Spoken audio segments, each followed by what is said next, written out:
Você conhece a Rádio Web Divulgar? Somos uma rádio espírita que funciona com uma intensa programação musical e informativa durante 24 horas. Para ouvir a rádio, basta acessar o site www.divulgar.net.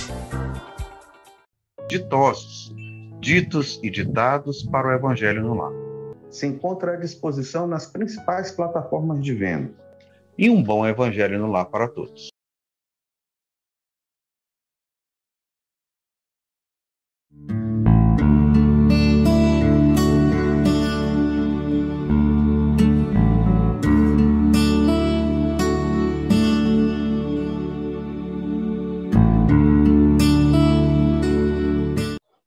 Olá, sejam bem-vindos. É com imensa alegria que novamente nós temos aqui a presença nos nossos bate-papos da AME, nas nossas sessões de papo, a presença do nosso querido Marcos Naus.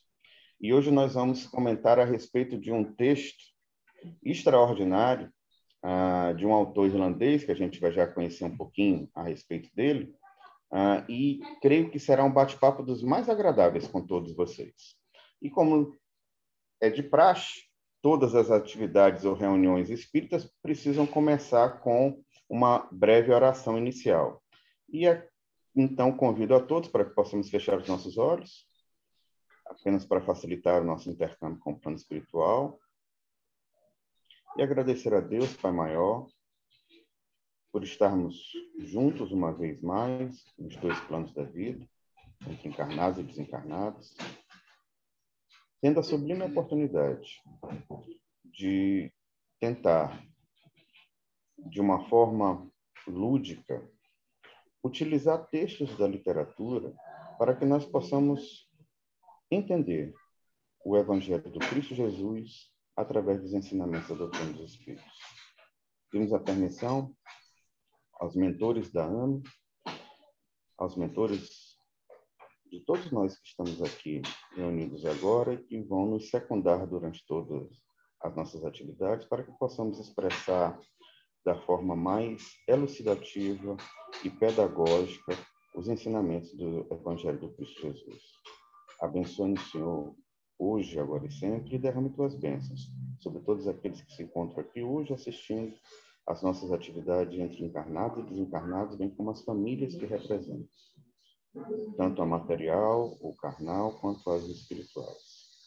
E principalmente, Senhor, derrame tuas bênçãos sobre todos aqueles que sofrem por qualquer dos motivos, em qualquer dos planos da vida. Abençoe-nos, Senhor, hoje, agora e sempre, que assim seja. Bem, irmãos, então, como falei para vocês, hoje nós vamos ter a grande alegria de termos o nosso Marcos Naus aqui conosco, e o seu Raimundo aqui para nos dar todo o apoio. E nós vamos ter um texto extraordinário de um autor irlandês, na verdade um poeta, dramaturgo e místico irlandês chamado William Butler Yeats, que atuou ativamente no renascimento literário irlandês, também chamado de Renascimento Celta, foi cofundador do Abbey Theatre e, a rigor, ele é um dos poetas chaves quando se trata de língua inglesa no século XX. Yeats vem de uma família dedicada às artes, iniciou suas atividades com uma tendência romântica antes da virada do século, exuberante e fantasiosa, mas quando chegou por volta dos 40 anos, se transforma sua obra em uma obra com um conteúdo mais austero e moderno.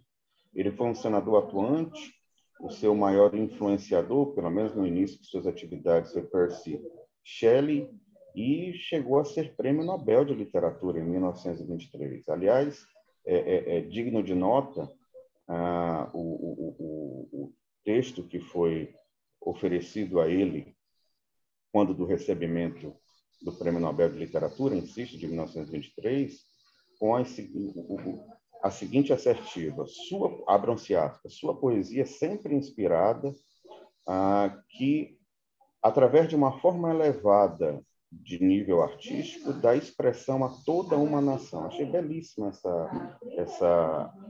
esse oferecimento que foi trazido para ele quando do recebimento. As suas primeiras tendências poéticas são vinculadas aos mitos e ao folclore irlandês. Foi um poeta protestante, A sua musa inspiradora, embora tenha sido um amor não correspondido, foi Maudie Gone. E o que nós traremos aqui agora para vocês faz parte do terceiro volume de poesias, O Vento entre os Juncos, que, embora tenha sido publicado em 1899, quando ele tinha apenas 34 anos, aliás, se ele estivesse aqui em São Luís, ele estava sendo vacinado agora, viu, gente? Estou só avisando que é para todo mundo se vacinar. Isso é muito importante. Seu Raimundo, o cadastro já abriu para a partir de 18 anos, o senhor precisa também colocar seu cadastro lá para se vacinar, viu, senhor? E todo mundo que está nos assistindo aqui agora. O Vento entre os Juncos, como coloquei para vocês, ele foi publicado em 1899, ainda assim ele é considerado do século XX. Então, meus irmãos, eu queria trazer com imensa alegria e com grande honra a tradução, ou a versão, ou a transliteração, que foi trazida por nosso Marcos Naus, que vai estar conversando aqui conosco hoje. E esse texto, seu Raimundo, o senhor vai estar colocando aí no ar para todo mundo, né? Enquanto estivermos assistindo e debatendo, chama-se Os Tecidos do Paraíso. Se eu tivesse os tecidos bordados do paraíso, arrematados com luzes douradas e prateadas, o azul e o sombrio, e os panos escuros, da noite e da luz e da meia-luz, eu os colocaria aos teus pés. Mas eu, sendo pobre, tenho somente meus sonhos, e esses eu os coloquei aos teus pés. Então caminha suavemente, pois tu caminhas sobre meus sonhos. William Butler Yeats. E eu gostaria, então, de dar as boas-vindas para nosso Marcos Naus, nosso querido professor Marcos Naus, e deixar a palavra com você, Marcos.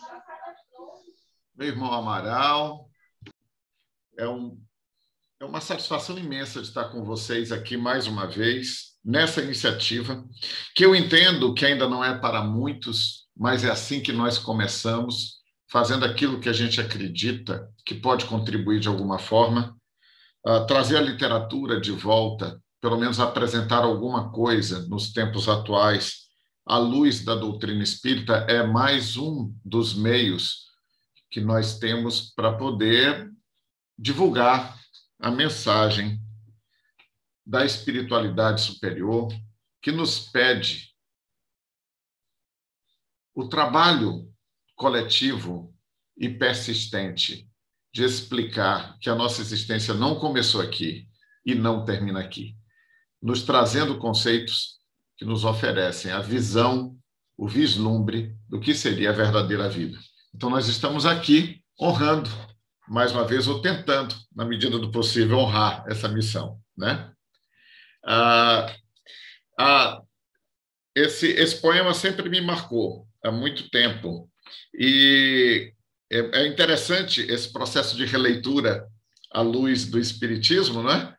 Porque se costuma dizer, eu tive uma vez uma professora fantástica de teoria literária, e ela dizia que arte, muito mais do que uma perseguição estética de um modelo qualquer, é tudo aquilo que o perturba, é tudo aquilo que depois de ler, você não é mais o mesmo. Depois que você teve acesso, ou leu, ou ouviu, ou tocou, você não é mais a mesma pessoa, mesmo que você não saiba o porquê. E quando eu fiz essa primeira leitura, a primeira coisa que ficou marcada em mim foi: os sonhos são muito valiosos. Eu posso ser pobre, mas eu sou capaz de sonhar. Então eu sou rico. Porque sonhar é o primeiro passo para realizar qualquer coisa, não é? Mas quando a gente vem agora, 30 anos depois, quase, e faz essa leitura à luz da doutrina espírita, uma outra faceta se revela. Deus pode tudo. Deus existe além daqui. Inteligência suprema.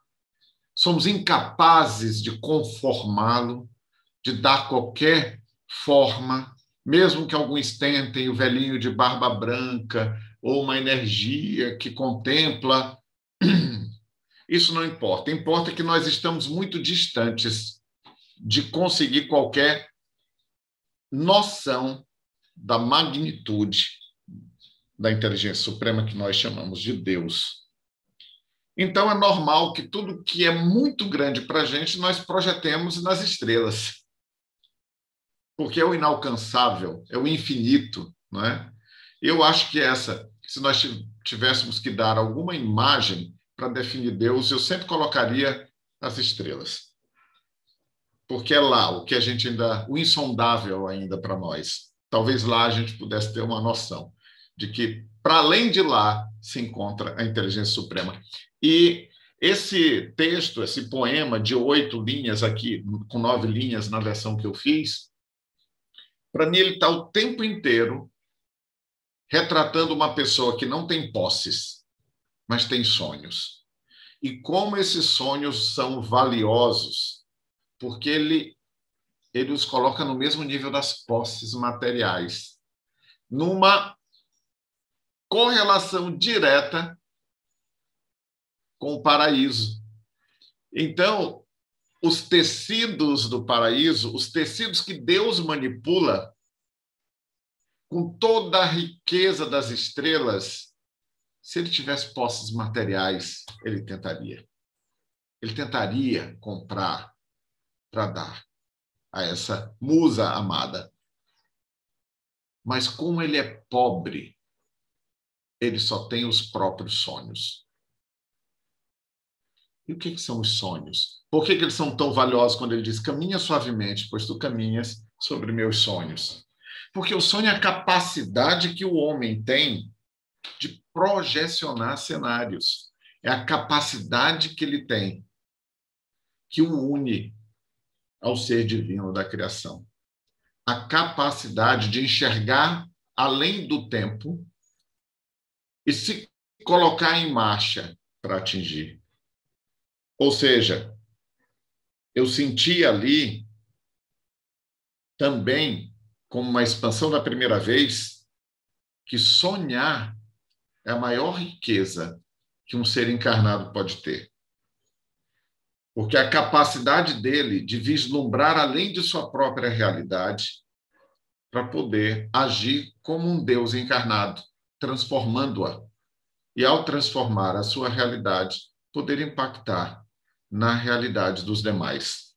Para mim, é profundo demais a percepção que eu tenho da dimensão divina e da relação criatura-criador.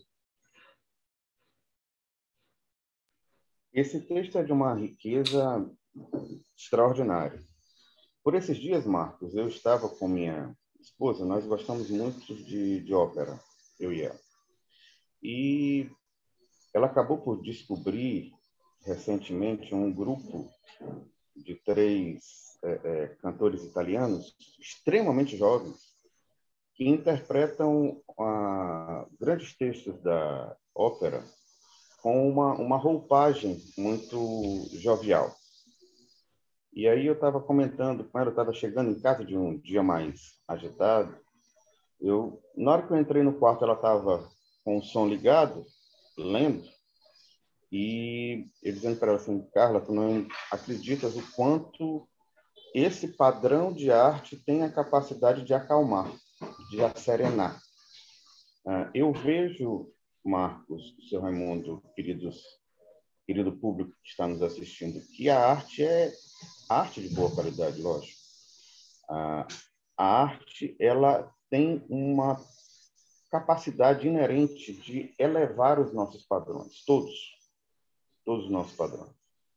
E se ela encontra, eu gosto muito dessa terminologia utilizada frequentemente, Marcos, durante o Velho Testamento, é a terminologia hebraica dos vasos, né, nos colocando a todos como vasos. Eu gosto muito dessa perspectiva, porque o vaso é sempre alguma coisa que você vai preencher com algo que vai oferecer para o vaso não apenas mais beleza, como também mais funcionalidade. Então, assim, se esse padrão de arte encontra um vaso que lhe é propício, é óbvio que ele vai fazer com que esse vaso não apenas tenha uma funcionalidade melhor, maior, como também tem uma beleza estética mais importante. E aquela passagem do Cristo Jesus, e brilhe a vossa luz. Quer dizer, é muito interessante a gente ter a perspectiva de que a Lua ela acaba sendo um astro vinculado aos apaixonados, né? Quando a gente fala de amor, a gente gosta muito de utilizar a questão da Lua. E a Lua ela só reflete o Sol, a luz do Sol. Né? Então, assim, a gente poder compreender que no decurso de nossa vida, se a gente estiver propício e nós formos um vaso que ofereça capacidade, nós podemos fazer brilhar essa luz que não é nossa, mas que está em nós, que é a luz do Pai. E essa luz que não é nossa, mas que está em nós, e que nós temos o livre-arbítrio, mas estamos todos capacitados para, caso conscientemente tomemos a decisão, oferecer como brilho para todos os irmãos que conosco têm a oportunidade de conviver, me lembra muito uma passagem de Francisco de Assis, chamado carinhosamente pelos italianos de Il Poverello, né, o pobrezinho, dizendo que a gente precisa ter muito cuidado com a nossa vida, seu Raimundo. E por que ele fala que a gente precisa ter muito cuidado com a nossa vida? Porque ele diz que muitas pessoas que convivem conosco, e aí eu gostaria de expandir isso para espíritos que convivem conosco, sejam encarnados, sejam desencarnados, Marcos, podem não ter tido a oportunidade de conhecer de forma, digamos assim, vai até ser pleonástica, formal, o Evangelho do Cristo. E eles podem vir a entender, a conhecer, a vivenciar o Evangelho do Cristo através das atitudes que cada um de nós está realizando. Então, daí ele chama a atenção para o cuidado com a sua vida pessoal. Porque aquilo que você realiza, aquilo que você pensa, e obviamente, como você colocou, o pensamento, Marcos, é disparadamente aquilo que mais nos aproxima do Criador. E mais nos aproxima do Criador no sentido justamente específico desse Criador arquiteto. Porque o pensamento é a nossa capacidade de criar em cima da criação. Né?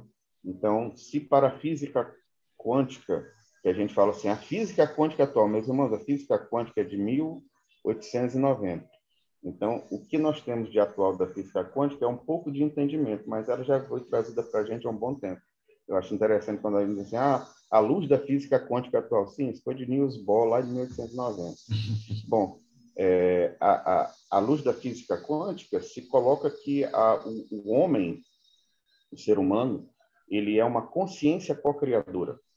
Né? Então, quer dizer, a consciência nos traz o entendimento de que nós temos uma bagagem e essa bagagem é uma bagagem que se compreende, que se entende, dentro de algum contexto, mas que se entende. E aí no sentido de consciência, quer dizer, você tem um entendimento que é compartilhado.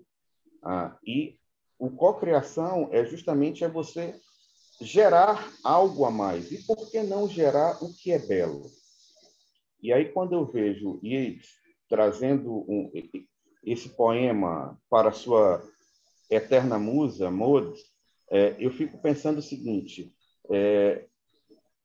que pobreza é essa que é tão rica de sonhos?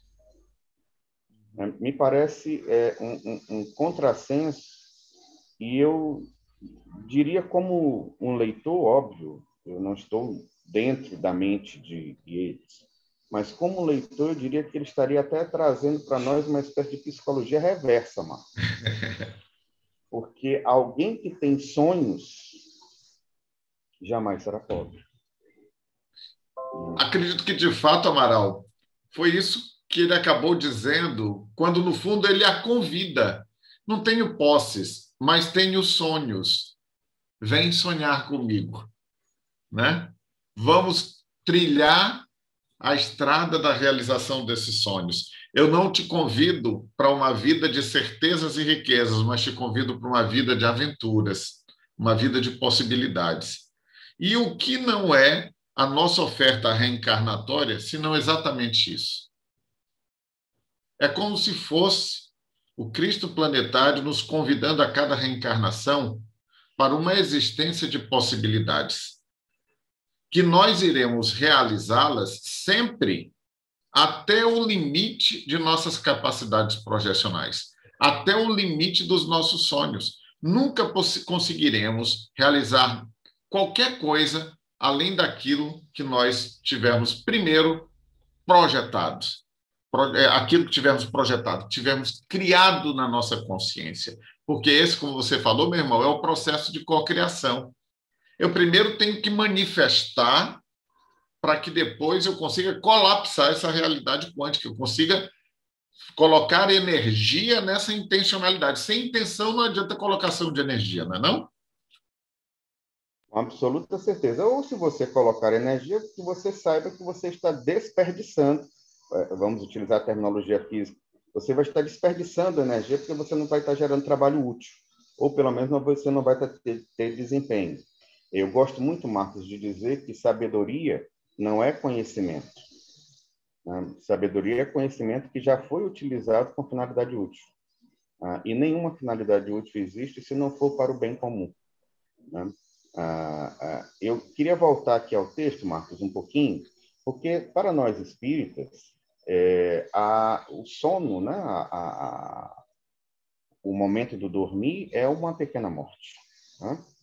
Uma pequena morte no sentido de que a gente tem a possibilidade de estender os laços, os liames que nos aprisionam a este corpo carnal, a esse veículo carnal, e nosso perispírito e nosso espírito, embora insista em dizer, Kardec é um didata. E na qualidade de didata, ele deixa bem claro, para facilitar o nosso entendimento, essa divisão entre corpo carnal, as várias estruturas que ele acaba por chamar de perispírito e espírito, mas, honestamente, Marcos, eu não consigo identificar como é que se possa separar, porque essas situações elas estão todas enlaçadas, entrelaçadas, e aí, como o texto está colocando, em tecidos que se sobrepõem e se interpenetram. Eu não consigo estabelecer esse processo de separação, obviamente, exceto quando há morte do corpo físico, porque aí nós temos a separação do corpo físico dessas demais estruturas. Mas, bom, no texto, ele coloca aqui para a gente, eu vou só relembrar aqui o texto, logo no início, que se eu tivesse tecidos bordados do paraíso, arrematados com luzes douradas e prateadas, o azul e o sombrio e os panos escuros da noite e da luz e da meia-luz, eu os colocaria aos teus pés. Então, se a gente chegar aqui nesses primeiros momentos, se eu tivesse os tecidos bordados do paraíso, e se ele está falando em algum momento que essa é uma possibilidade que ele gostaria de ter, existe um ditado latino chamado ad astra, que significa dizer para as estrelas, né? Que é o único caminho possível, quer dizer, é o caminho da luz, e é o caminho da luz que as estrelas que refletem a luz do Pai nos trazem.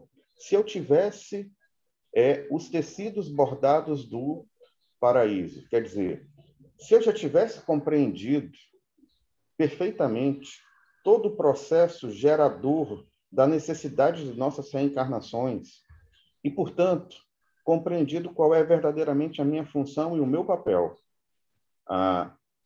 como reencarnante, e especificamente nesse planetinha azul, e eu chamo de planetinha azul porque no terceiro verso ele coloca o azul e o sombrio e os panos escuros, a gente fica questionando o seguinte: o que a gente conseguiria produzir mais, Marcos, se a gente se esforçasse? E quando eu falo de esforço, é de esforço com finalidade útil, é esforço objetivo, é proação. Esforço consciente. Pronto, melhor ainda, porque depende de nossa vontade. E a partir de nossa vontade, a gente consegue remodelar nossas estruturas. O que nós poderíamos estar construindo como co-criadores para um mundo melhor, né? Então, vem aquela frase que a gente costuma ouvir no consultório: doutor, o que vai ser do mundo que vou deixar para os meus filhos? E a gente gosta sempre de inverter a perspectiva, né? Quais são os filhos que eu vou deixar para o mundo? Eu gostaria de suas considerações, Marcos. Ô, meu irmão, enquanto você falava, eu estava aqui pensando como as lições do código divino têm nos chegado ao longo de toda a existência desse Homo sapiens sapiens, mesmo aos pouquinhos, e de maneira mais intensa para nós aqui da civilização ocidental, a partir do advento do Cristo Jesus. E nós, aparentemente, ainda enfrentamos uma profunda dificuldade em compreender essas mensagens de que nós somos seres divinos e que nós podemos transformar realidades. E que a chamada lei do trabalho, ou princípio do trabalho, que se encontra nas leis morais espíritas, nada mais está longe de ser rotina.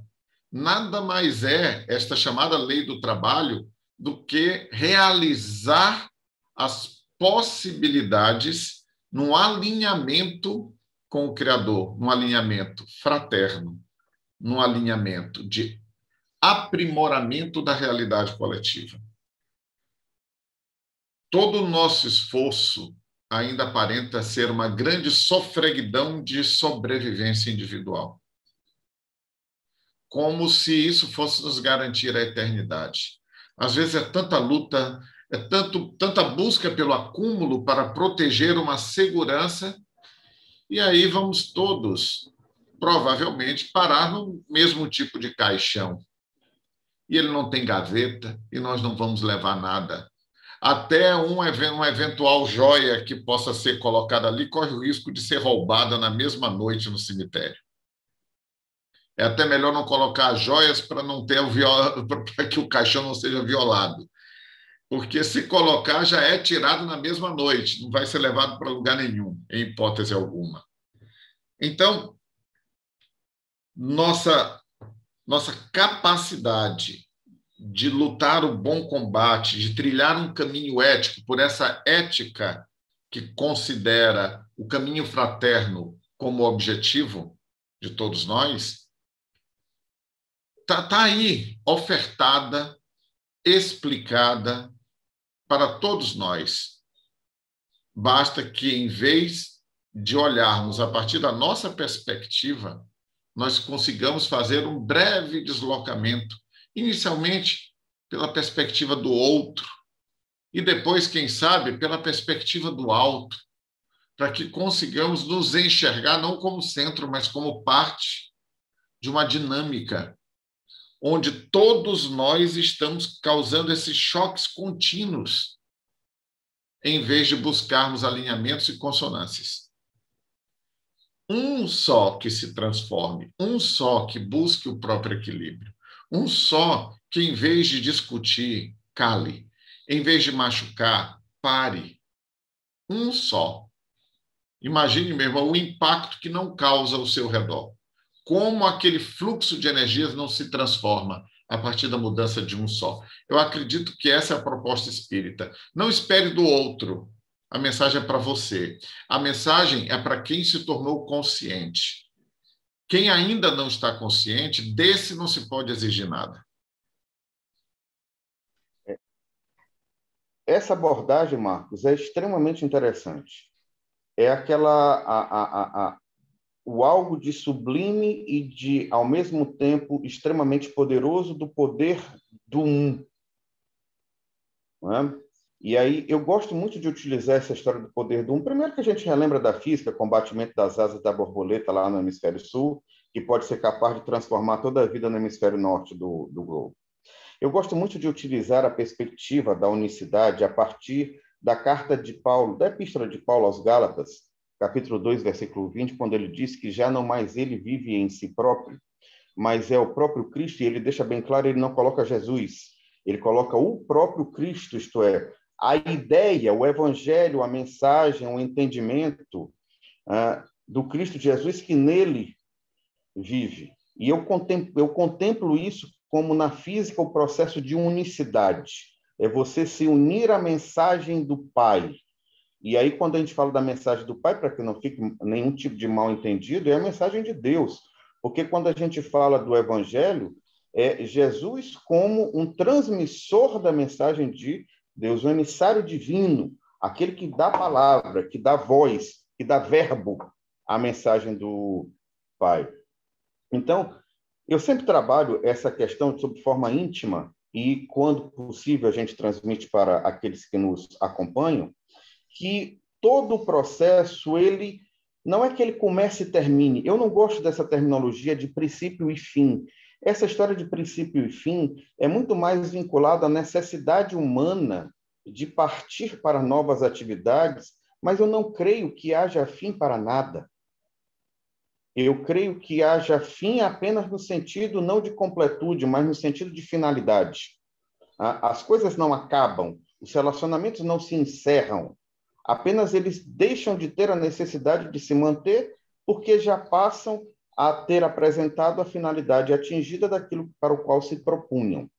Então, quando eu vejo Yeats falando a respeito dessa perspectiva de nós termos, eu vou relembrar aqui uma frase desse primeiro momento que me chama profundamente a atenção para que eu possa lhe devolver a palavra, Marcos.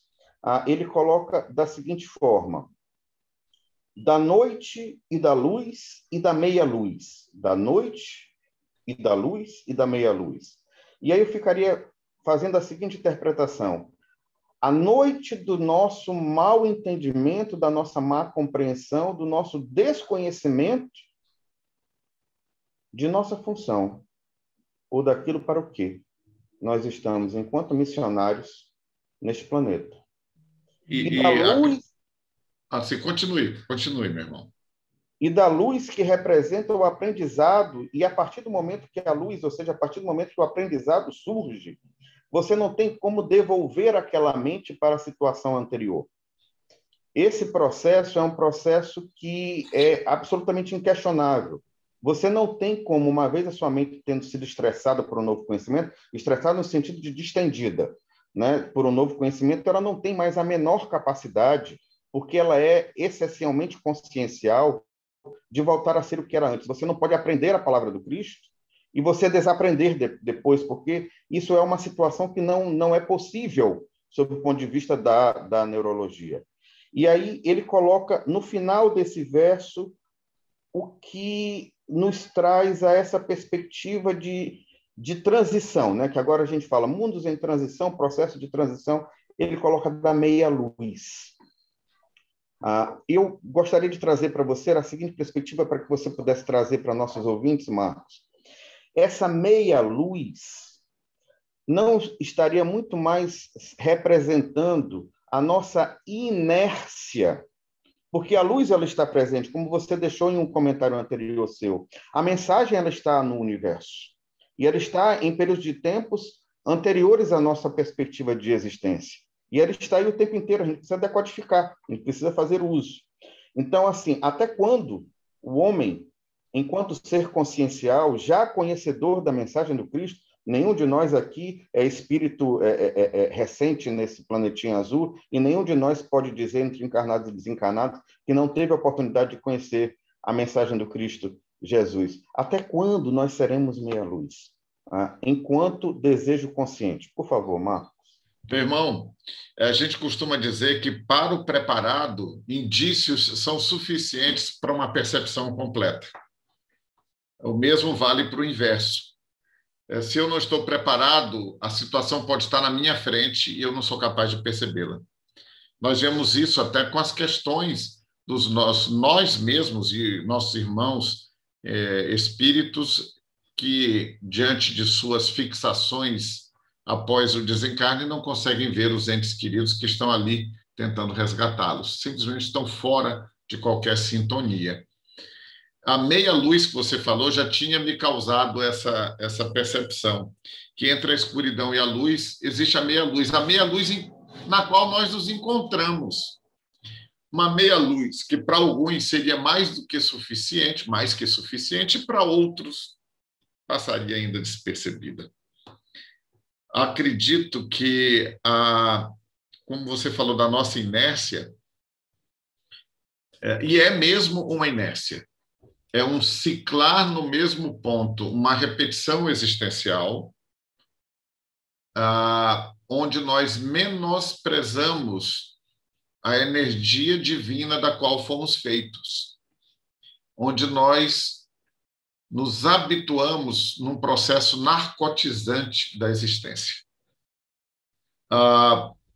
É uma novela que se repete na outra, um campeonato de futebol. Eu não estou falando que assistir a uma novela ou um jogo de futebol, quem gosta, como eu, seja ruim. É que nós não podemos ser escravos disso, né? Os pequenos prazeres mundanos são permitidos em um mundo de provas e expiações. Nada de errado, ticado lá, permitido. A coisa fica estranha quando o prazer mundano começa a controlar você e você não se enxerga fora dele. Aí é que a gente chama do processo narcotizante. Então, nossas vidas estão em processo de narcotização. Tudo é feito para nos conformar em rotinas. A própria maneira de existir em conceito de trabalho fixo para ser remunerado em um instrumento de troca e, a partir disso, com este instrumento de troca, manter o ciclo inalterável. Por isso que vemos ainda muitas pessoas em choque nos seus períodos de aposentadoria, porque, de alguma maneira, ali elas são obrigadas a alterar a inércia das coisas e elas perdem, muitas vezes, a própria identidade. Quer dizer, no fundo, nunca tiveram. A identidade era uma composição social. Era muito mais uma ilusão do que a própria verdade. Às vezes, passamos a vida inteira sem olhar para dentro para saber quem somos. Mas o contexto, eu costumo dizer, Amaral, mais do que penalizar a nós mesmos, eu responsabilizo... É claro, a responsabilidade sempre é nossa, no final das contas. Mas eu responsabilizo o estado de provas e expiações. O estado de lapidação, o estado ruidoso no qual nós nos encontramos. Esse contexto, como ele já é um processo de segunda época, um processo de prova final, um processo de recuperar algo que foi perdido, ele já é, por si só, duro, muito duro. Ele não é fácil. Então, quando você tenta fazer algo diferente, o teu contexto todo te diz para permanecer da mesma forma que antes. O teu contexto todo te puxa. O contexto te mantém na inércia. Então, como é que eu escapo da inércia? Como os hindus diriam, como é que eu escapo da roda de Sansara, né? Como é que eu saio disso? Eu preciso ser divino. Eu preciso me enxergar nessa meia-luz, não mais como um ser que vive buscando a sua satisfação no dia a dia dos pequenos prazeres, mas aquele que compreende por que está aqui e o que tem que fazer para si e para os outros. A partir desse ponto, meu irmão, aí sim, eu acredito que a gente tem uma chance de escapar, ou pelo menos de estar pronto para a regeneração. De outra forma, é mais uma etapa de provas e expiações em outro planeta, tudo certo, porque é o que ainda vamos precisar. Marcos, lamentavelmente o horário já começa a ser contra nós. E todas as vezes que a gente for dialogar, Marcos, e você sabe disso pelos anos que nós já temos de convívio, o tempo é sempre contra nós, porque outras situações se nos apresentam e o nosso público também tem outras atividades. Mas há tanto ainda a falar a respeito desse texto. E eu, enfim, não saberia como concluir. Vou passar a palavra final para você, para que você faça suas considerações. Só vou colocar 3 tópicos aqui que me baratinam a perspectiva, né? Me deixa ainda numa perspectiva de eterno buscador, né? Eu gosto muito desse termo para minha existência, que é do eterno buscador. Não que eu não me satisfaça com aquilo que eu obtenha, mas é porque eu sei que sempre existe algo a mais. E a gente não pode atrapalhar a própria roda da existência. né? Eu acho que, às vezes, ao querer ser Atlas, carregando o mundo nas costas, a gente atrapalha o movimento cíclico da roda de Sansara, né? A gente precisa deixar fluir, é um processo natural. Daquilo que você falou, Marcos, eu vou colocar mais 2 outros pontos. Eu queria manifestar essas situações e transmitir para você não apenas a palavra final, já lhe adiantando tremendo agradecimento em nome da AME Maranhão por mais uma presença sua aqui conosco. Certamente teremos inúmeras outras. E vou lhe pedir também que faça a nossa oração final. Mas as considerações que eu vou colocar rapidamente para que você possa analisar é, primeiro, essa situação que eu gosto de chamar de anestesia da ilusão do cotidiano, né? Nós vivermos o tempo inteiro anestesiados por essa ilusão do cotidiano nos permite, veja, porque isso para mim é um exercício que nós nos permitimos de indisciplina. É um exercício acarinhado por nós de disciplina, de aceitarmos qualquer tipo de narrativa ser apresentada com desonestidade intelectual. Se nós virmos hoje qualquer padrão de mídia, principalmente aqui no Brasil, que nós estamos convivendo com uma situação que eu não consigo imaginar como é que o nosso todo possa avançar para um processo de transição politizando uma situação tão crítica como essa que nós estamos vivendo da pandemia. Então, assim, esses processos de intolerância que são redivivos em cada um de nós, eles não estão sendo trazidos externamente, é um ponto que eu sempre coloco. Eles estão sendo alimentados externamente, mas é porque existe dentro de nós muita intolerância, muita dicotomia, né? Nós precisamos avançar do sim ou não. O intervalo do talvez é um intervalo muito mais rico do que o sim e do que o não.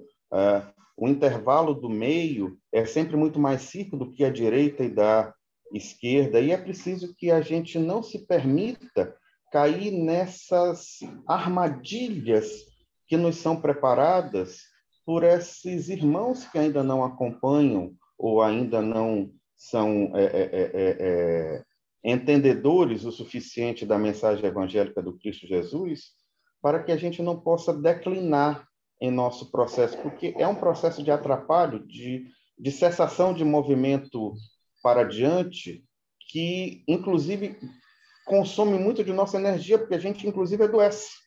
E talvez esse processo de adoecimento coletivo da humanidade esteja vinculado a nós estarmos gastando tanta energia com aquilo que não constrói, e, antes de tudo, que destrói, como esse processo de intolerância, né? Cultura esqueci até o termo que se usa na internet agora, é a cultura de ser cortado, né? Enfim, esqueci Cancelado. Cultura do cancelamento, desculpa, cultura do cancelamento, que é trazida, inclusive, porque hoje em dia o pai não pode mais falar com o filho, porque o filho já vem com pedras na mão, com uma intolerância eterna, e essa intolerância se manifesta nos mais diferentes momentos da vida dele, e ele acaba sem entender por que isso acontece lá fora, se na verdade é ele que nutre, porque ele produz dentro de casa, e é o que nós produzimos dentro de casa. Quer dizer, a fera que existe dentro de nós quando a gente passa para trás do volante de um carro, ela está se manifestando na nossa vida através da colheita daquilo que nós estamos plantando. É como se a vida existisse fora de nós, apenas como se nós estivéssemos no volante do carro,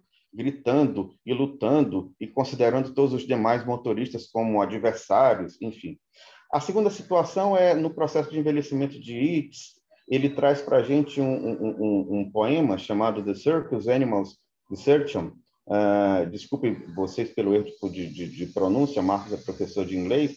Eu vou trazer para vocês o texto, não tem propriamente uma tradução literária, mas uma tradução, digamos assim, aproximada, que seria assim: Now that my leather's gone, I must lie down where all the leathers start, in the full rag and bone shop of the heart.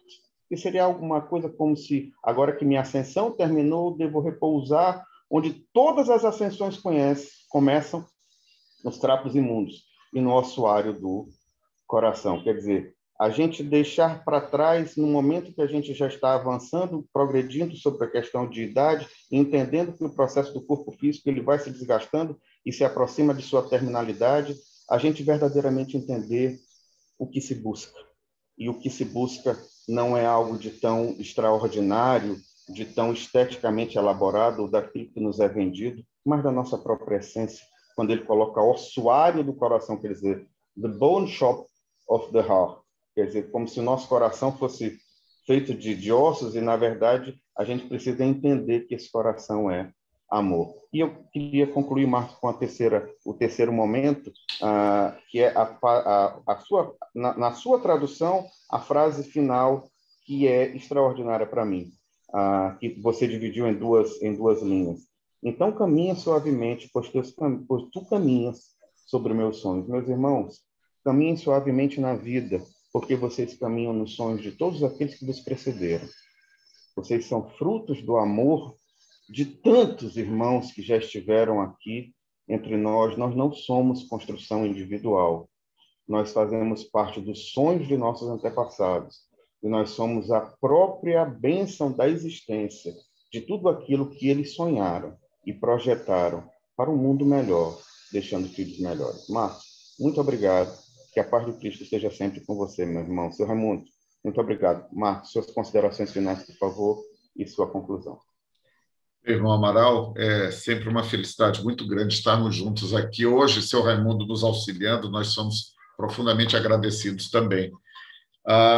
Essa linha final que você citou, o caminhar suavemente, se me dissessem o que mais o Espiritismo te ensinou na vida até hoje, em quase 10 anos de participação, me ensinou a importância de acalmar a mim mesmo, a importância de silenciar quando a vontade é de demonstrar toda a força do meu ego, toda a minha intolerância com o que é externo a mim.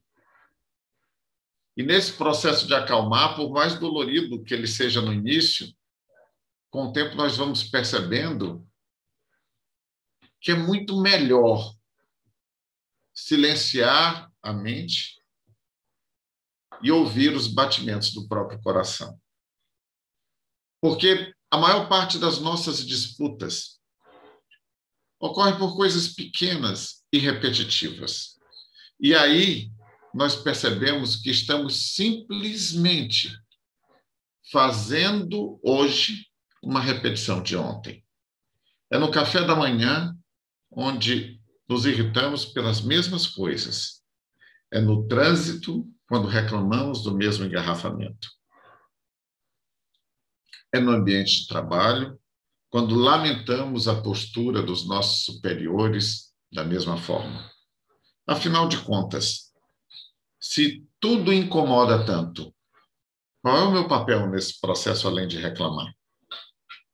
Então, o Espiritismo me ensinou que nós somos dissonâncias, nós somos ruídos, nós somos vibrações que não se conhecem, não se apercebem de si próprias e simplesmente nos manifestamos com toda a nossa incapacidade de silenciar, de equilibrar, de harmonizar. Então, no momento que eu começo a parar e olhar para mim, independentemente do que seja ainda prevalente em minha natureza, entre minhas qualidades e meus defeitos, mas se ali eu consigo um equilíbrio mínimo que me permite alinhar todos os corpos multidimensionais, eu consigo tomar consciência de quem eu sou enquanto espírito, mesmo que por breves instantes. E a partir daí, eu enxergo quem eu sou agora, onde eu estou agora, quando eu estou agora. E eu fico pronto para perceber as revelações que, como você mesmo falou, a multitude de coisas ao nosso redor nos dá. Desde o mínimo nascer de um sol na sua janela pela manhã, que a gente dá como gratuito e não vai à janela e não utiliza 30 segundos para estar em contato com aquela energia. Bem ali, as intuições já começam. Bem ali, as energizações já nos trazem a força que a gente precisa para passar o dia e evitar a discussão do café da manhã. É uma prática, como tudo. Nós não vamos sair de provas e expiações se não nos transformarmos. E essa transformação é um processo, não é um ato. Ela começa e ela caminha todos os dias. Quanto menos nós esperarmos, nós seremos um pouco diferente do que éramos antes. Meus irmãos queridos, foi, como eu já disse, algo que nos eleva profundamente manter esse tipo de diálogo. Aqui, quantas anotações eu já não fiz, coisas que vou refletir depois. Durante a conversa, que quando ainda estamos inconscientes, achamos que é fruto de nossas próprias capacidades. Quando, na maior parte delas, funcionamos somente como instrumentos, ou, na melhor das hipóteses, co-criadores, co-autores de todo esse processo. Por isso, muita coisa para refletir depois. Nós agradecemos, em primeiro lugar, a todos vocês por estarem aqui conosco e pela oportunidade. E vamos fazer, conforme solicitado, o encerramento junto à espiritualidade do encontro de hoje. Irmãos queridos que nos acompanham nos nossos lares, orientadores deste trabalho, nós agradecemos pela oportunidade que vocês nos dão de refletir, intuídos e inspirados por vocês, sobre as questões fundamentais da existência. Somos espíritos ainda jovens, turbulentos, com pouca capacidade de equilíbrio, e por isso mesmo, existindo e experienciando a vida em um planeta de provas e expiações.